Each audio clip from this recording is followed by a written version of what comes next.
Hello and welcome to Open Line. I'm Starlene Stringer.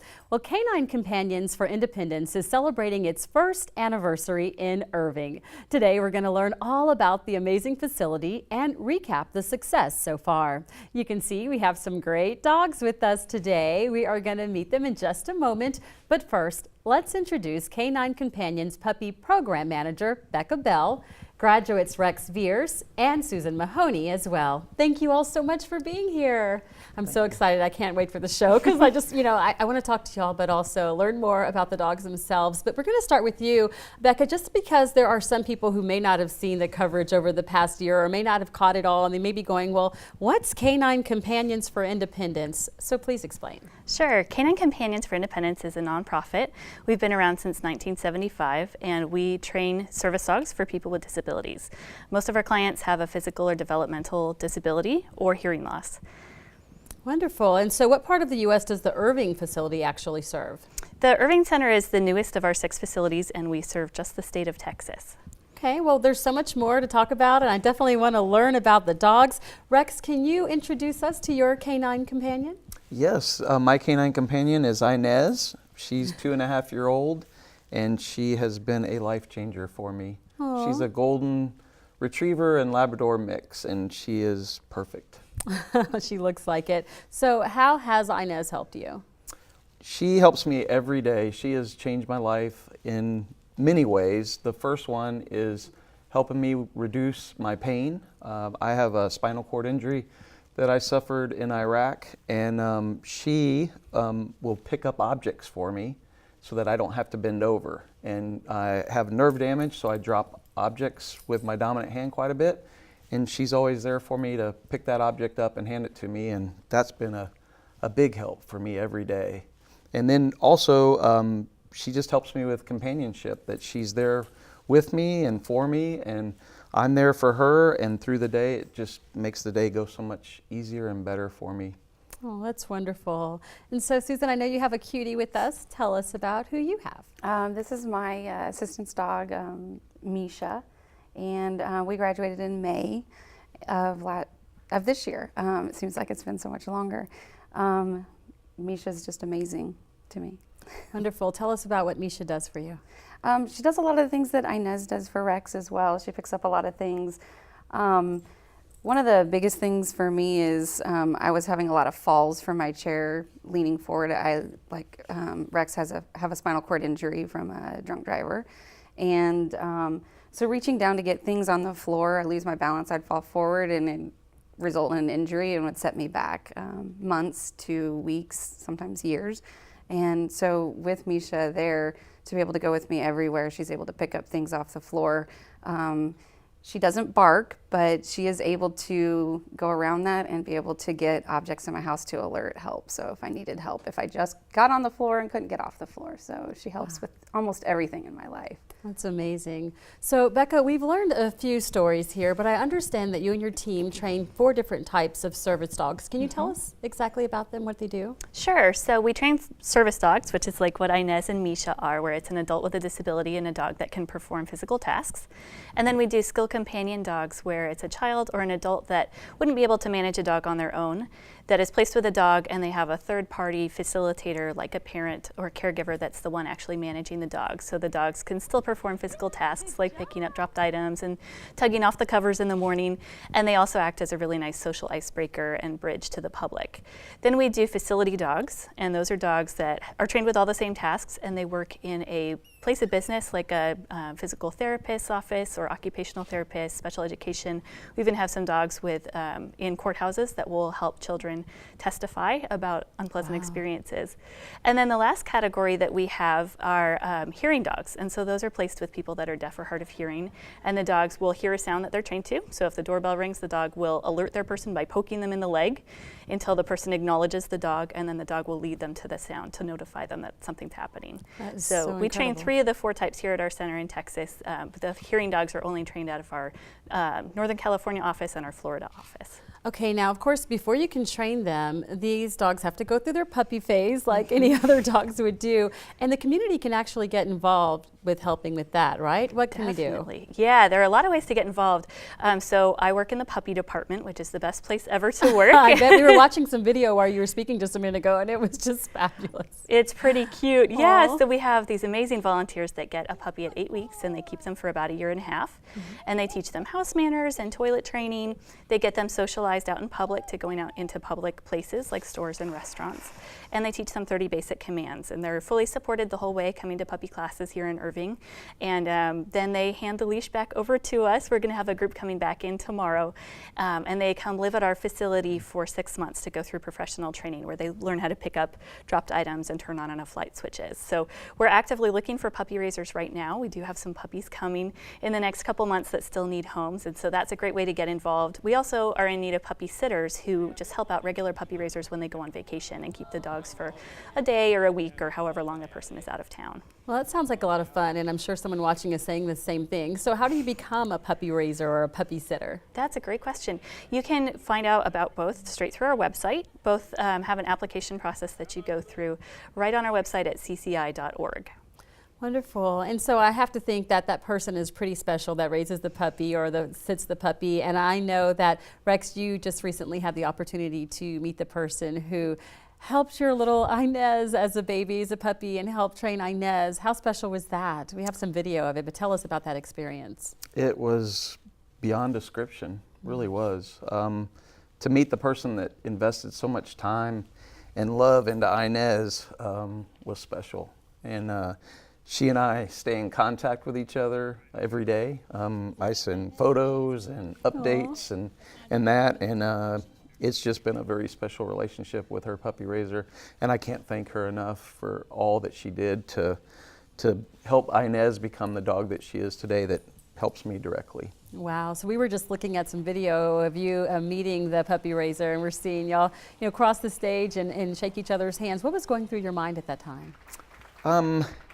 Appreciation, a very deep well of appreciation to her and to CCI. I also, my heart was a little sad for her because I knew, just the short time that I had been with Inez, what a special dog she was, and for her to make that sacrifice to turn her over to me, I felt a little sad for her. But that's one of the reasons why I continue to try to keep her updated and keep Inez as part of her life, because she spent so much time and invested so much into her. Beautifully said. Becca, we were just watching some of a graduation ceremony. Tell us about the graduations. What goes on? Oh, they're really neat. So tomorrow is our National Graduation Day, November 4th, and so all 6 regional centers around the country will have a group of people like Rex and Susan that have gone through 2 weeks of training to get matched up with their new assistance dog, and they'll be graduating. So they'll get a chance to meet the puppy raiser, and the puppy raiser will hand over the leash on stage like you just saw with Rex.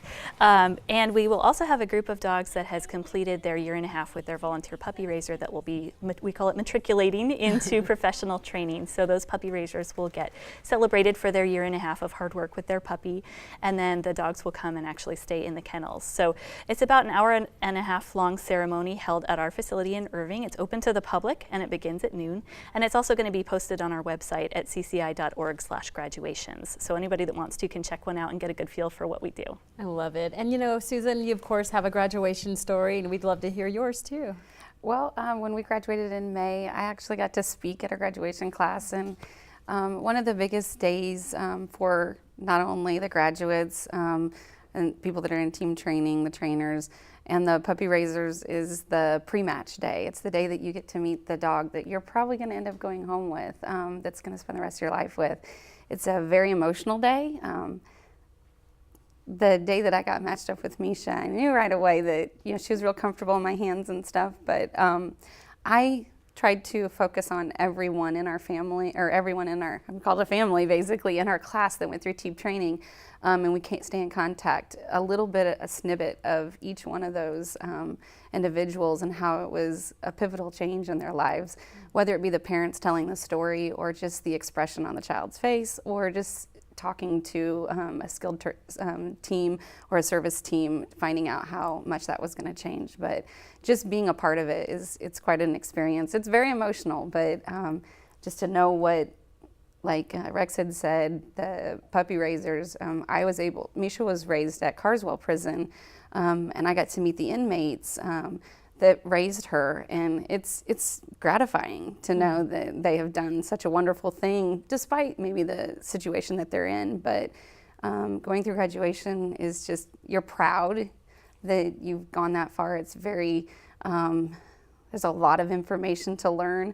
But once you get past that and you leave campus, Canine Companions for Independence has taught us what we need to know. The dogs already know it. They've known it for 2 years. But when we leave, we're confident. We feel proud that we're actually going out into the community, and I get that newfound independence of being able to be out in the community. So we have to thank all the sponsors and the people that put such hard work into Canine Companions for Independence. That's great wonderful. that they're here in Texas. Oh, right, they're very convenient. And you know, I can see the emotion in your eyes, and I want to talk with you about that, Becca, because what kind of emotions do you see at the ceremonies? I bet there's a whole lot of emotions on that stage. Yeah, we should buy stocking Kleenex. There are a lot of tears, mostly of joy, because I mean, it's one of the few ways that you can volunteer and truly make a difference in someone's life, that you get to see, you get to meet the person whose life you just changed. It's sad for the puppy raisers that are turning their dogs in for professional training, because they've just had 1.5 years with this puppy and they have to give them up that day, so there's a little bit of sadness too. But mostly it's just joy that people are getting this dog that's going to really make things easier on them and just make an improvement in their life. You know, it probably can't fix everything, but a dog sure can make a lot of changes for somebody. Definitely proving that true today. So for those watching, you mentioned a bit earlier that you do have a ceremony. People are watching live. It continues to air throughout the month. But for those watching live on November 3rd, there's actually a graduation ceremony tomorrow, and you said it's open for anyone to attend. And so tell us again, how do you go about getting information about the ceremony? And Sure, yeah, you can find everything you need to know out on our website at cci.org/graduations. And so our address is on there. We're right here in Irving. And if you can't make it to the ceremony itself, it'll be recorded and posted on our website. So you can still go on there and watch. If you want to watch the other regions too, the other 5 that'll be happening around the country, those are also videotaped and posted online too. perfect. I did see the video of Rex and Inez, and I was just like, oh, this is awesome. I could not wait to meet y'all. And I'm sure a lot of people just walk up to you and they see Inez and they probably have questions for you. So what would you say most people ask when they approach you? What do they ask you about Inez? They ask if Inez is a service dog, and I let them know that she is. And they ask where I received her, and I tell them about Canine Companions for Independence and what a wonderful organization that they are. And they typically, because I don't have any visible injuries, they don't see a artificial neck and wires running down my spine and a computer chip and battery that's located in me for the spinal cord stimulator and the 2 total hip replacements that I have. So I try to educate them on people that have injuries that aren't visible. And she's been the gateway for me to be able to have that discussion with people. And typically it's been pretty enlightening. At least that's the feedback that I get from the people. And they're just amazed at what she does, because I tell them what she does for me and how greatly she reduces my pain during the day from 50 to 75%. She's reduced my pain. And people are just real receptive and open to the dog. It's been really a neat experience with the public. Well, that's good to And people hear. have been very respectful with not coming up and trying to pet her, Good. things Yeah, I like was just that. reading it says, please don't pet. So that's good that people are respectful of that. They have been very respectful, I had and I'm to think, appreciative. I'm like, did I pet Inez? Because she was so cute. She walked over. I did ask Susan about Misha first when Misha approached me. And so, Susan, I'm going to ask you the same question. What do people commonly ask when they approach you or see Misha? What do they ask you about her? Well, typically I'm a person that's pretty confident in the community and outgoing, so a lot of people do wonder what exactly can she do. So we go over the things that she picks up and the emotional support that she does. They're not emotional support dogs, but they just come with that added benefit regardless. But a lot of the questions of, you know, hey, I know this person that has a disability that's similar to yours. How would I get in touch, and what's the process of going through it, and just being able to tell them, and then also saying that it's local, being here in Texas, is a big game changer for a lot of people. I was a board member for an adaptive recreation within the local area, so I have a huge source of people that know that need dogs or that are looking to get dogs. But going to California was quite a challenge and excursion. But usually if Misha if somebody asks me what she can do or if they want to know something about Canine Companions, Misha has her own trading cards. So Oh, we do cute. this wonderful, and I'm actually going to do it for you, Rex. Is it okay if I do it? Yes, we'd love to see you Misha, do it. sit. Misha, get. That's it. Get. Okay, go to. Give. So Good. I'm trying to interact. Misha, heel. Misha's a little star. Misha's got her own trading cards and she delivers them and all. This is That's awesome. awesome. So basically, sit. So basically what I do is I try to get people interacting with her, seeing that it's a conversation breaker too as well. So people want to talk and realize that you have an intellectual ability to speak to somebody. It's not just the wheelchair that they see. They want to start up a conversation. So to get the information out, we do the trading of the cards with her commands that she's well trained. I love it. Very nice. Now, they both have given you praises and talk about how they tell people in the community about Canine Companions, but I know you guys are actively doing that as well. And we were recently out at Dog Fest. I have to ask you, it was a lot of fun. So we were going to show video of that, but how important are these fundraisers for Canine Companions? They are really, really important. We are a nonprofit and we don't get any government funding. So we are able to place dogs like Inez and Misha totally cost-free to the graduates. They don't pay a dime for these dogs. And we're able to do that through the generosity of private donations, foundations, donors, fundraisers like Dog Fest, which is our signature event. We just had that a few weeks ago. It was a huge success and we raised quite a bit of money and got the word out to the community, which was wonderful. And so we're really looking forward to next year's event being even bigger and better. Wonderful. So that was Dog Fest, but how's the community support been overall in Irving so far over the past year? Oh, Irving has been amazing. They've been so supportive. We've had a lot of local businesses get involved in a lot of different ways, from everything to helping with campus cleanup, helping out at Dog Fest. While the students are staying at our facility for 2 weeks getting matched up with their dogs, we have volunteers come in and provide lunch for them. So we've had local businesses come in and cook lunch for everybody or bring it in from a local catering area. So really it's been just a fantastic place to be. And you know, before we had the center here a year ago when we opened, people had to travel all the way out to California to receive an assistance dog from us. So it's been really nice to have a center here in Texas, and so anybody that lives in Texas and gets a dog from us can just come right here and be welcomed into Irving as part of the family. So we really appreciate the warm welcome. Awesome. Very, very good to know that you guys are right here in Irving. So Rex, you know, I have to ask you this. What do you hope people gain from hearing your story? One, that the love of the dog, that the dog loves us unconditionally and they're here to help us. And we should be there to help them and be a good team. Also, I'd like for people to understand that there are such wonderful servant-hearted people that are helping each other. We hear so many stories today of the negative that's happening out in our world. And thank you for putting light onto the positive and the good things and the servant-hearted people that are helping others out. And I think if we can all have a little bit more of a servant heart, just like our dogs have, I think we'd all be a lot better off. I have to ask you that same question, Susan. What do you hope people gain from your story? I hope people never give up despite their disability. It's difficult in a world that's fast-paced and sometimes doesn't want to slow down for people that might have a disability that need just a little bit extra time or a little extra help. And don't discount yourself. These dogs are amazing and they're the icing on the cake. I can't thank Canine Companions enough, Independence enough for what they've done for us. I think that's speaking on all graduate teams, but especially to the people that are out there thinking, I don't know if I really want a dog or not. You know, it's a big responsibility to take on a dog, but it's also the amount of flourishing that you do within the community is just, the impact is amazing. So don't give up. Yeah, because Misha's helped you through some really tough times, right?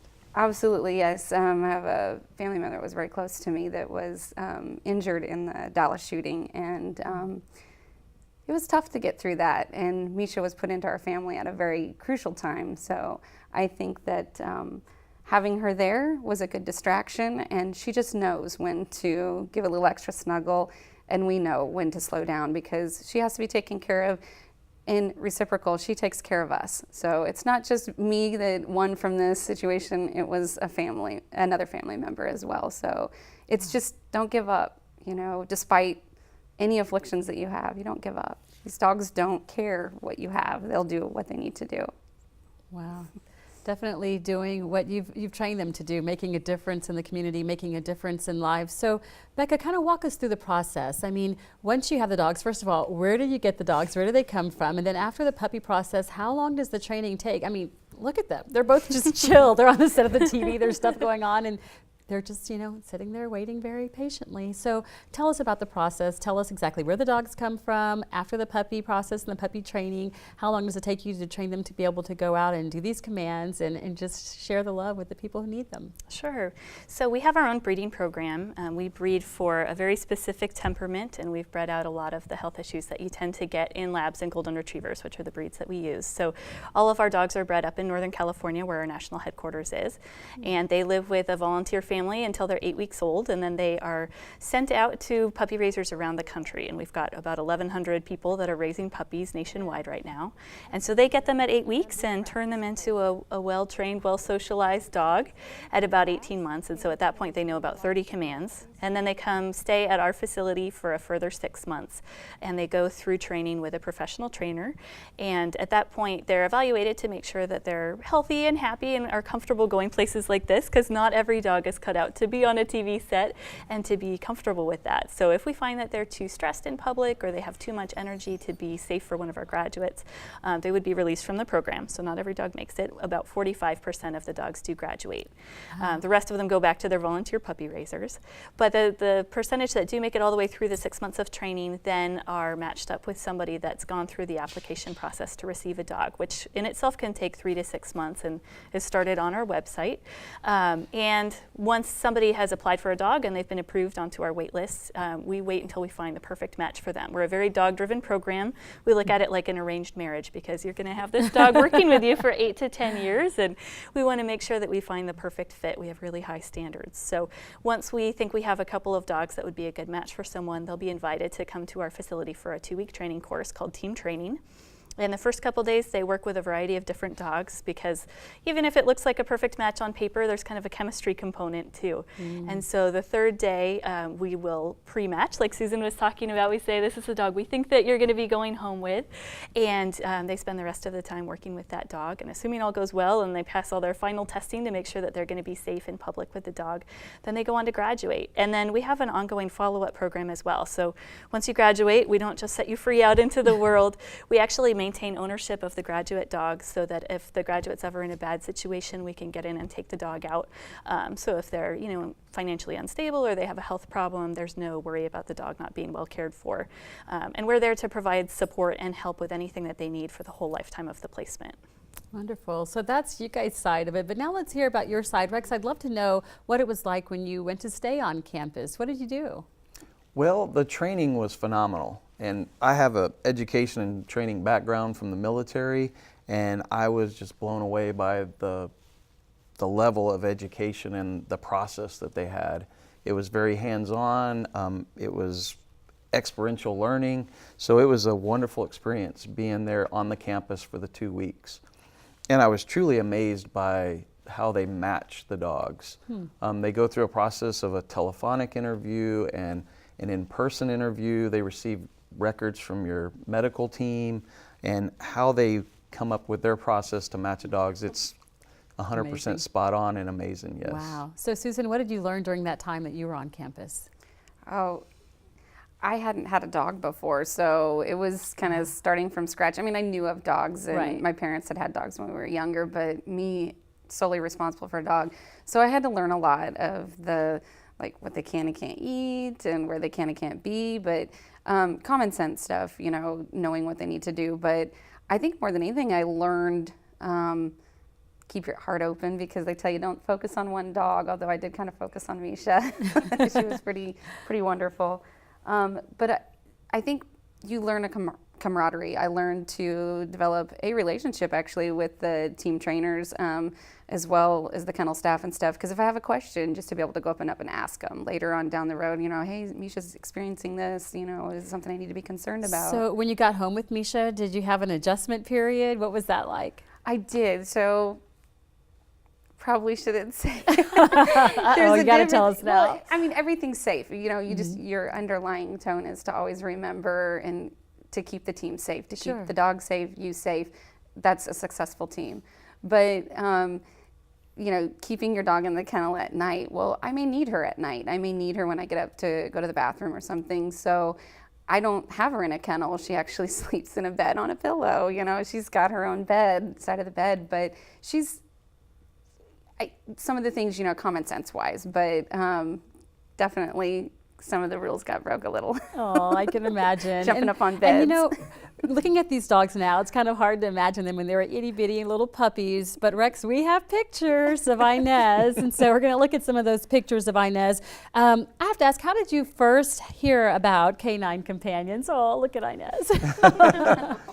I was blessed, and I'm blessed now to have a friendship with Jason Morgan, another combat disabled veteran, and he had told me about Canine Companions for Independence. He has a dog with them and named Rue, and he referred me over, and it's just been beyond description. I'd ask you the same question. Susan, how did you find out about Canine Companions? The first person I came in contact was Jason Morgan, but he had Nepal at the time. And so I had been on the list for quite a while and came off the list because I wasn't real sure exactly if it was going to work out in my moment in life, but knew many of the puppy raisers in town because in the region because of working with the adaptive recreation group. So I saw them and just more and more like, you need to get it. And then when the campus came to Texas, that was I got to do it. It's time.